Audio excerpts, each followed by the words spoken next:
Hey guys, and welcome back to another episode of my Pennsylvania series. Quick disclaimer, I did get a new mic, so that might be why my voice sounds a little different, but back to business.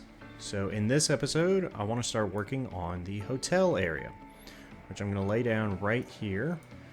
Now, the way that I have this kind of envisioned is I want to do a bit of a loop. I'll have the hotels with their backs up against the lagoons. I'll do a couple of small hotels and one large hotel and a bit of a loop like this. Now, I do like mixing and matching the small and large ones. I do this quite frequently in my other park builds. I just think it makes it look a little bit more natural. You know, you get to play with the elevation on the building heights, and I just think it looks better. I wanted to put the backs of the hotels obviously against the water, so that way the guests staying in these rooms can have a nice view of the water.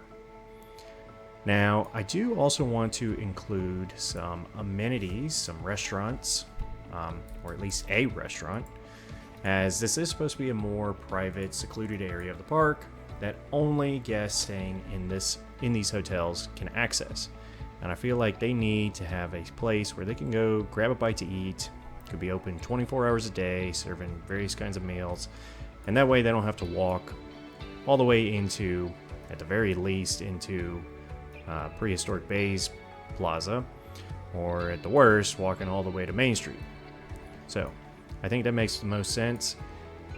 I don't have a lot of space to work with, so we'll see if I can get a second amenity down. I think I will. It looks like there might be enough space, but I do need to save some over here for the monorail as well, and the little monorail plaza that I want to do.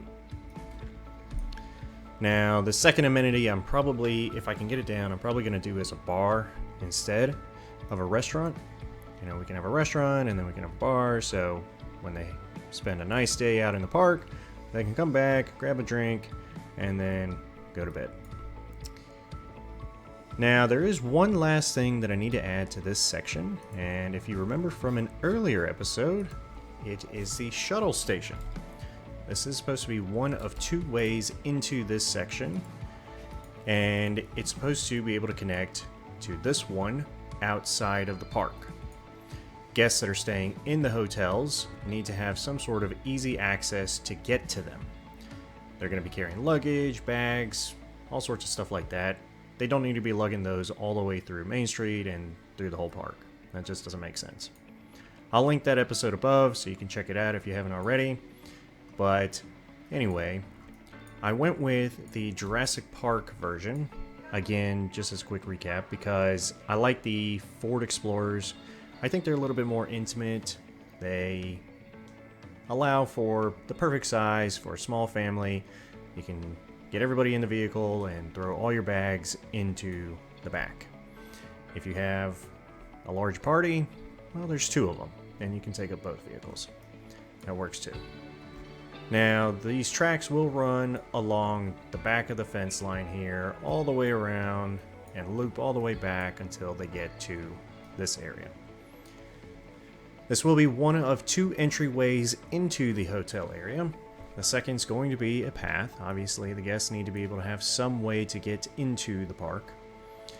Now, I will place down some decorations because, again, this is supposed to be more private, more secluded.